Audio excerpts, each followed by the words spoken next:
नमस्कार आपण मानक आम चैनल बहुत बहुत स्वागत। आज आम बनैबा टमाटर गोटे मिक्स फ्रूट खट्टा। आम ये नहीं कि टमाटो अदा कंचा लंका भृषंग पत्र खजूरी आंबसड़ा आ कि अंगूर।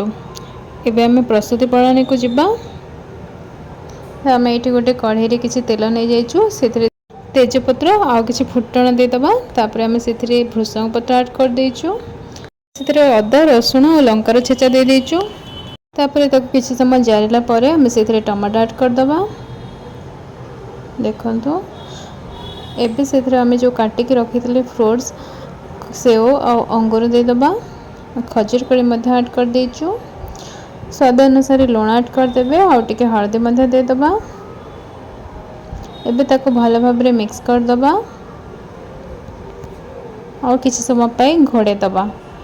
देखो आम ए जमा भी पानी दे नथिलु जेहेतु टमाटर ही पानी बाहर छे। एबे हम से ऐड कर देइछु आ ताको किछि समय फटेबा पई छाड़ी दबा। हम सेटा देला परे आपण देखो पारुथिबे तार कलरटा भी बहुत चेंज हो जायछि। लास्ट को हम से चीनी ऐड कर देइछु। आपण जतिके मीठा खाआंती से अनुसार चीनी ऐड करिवे।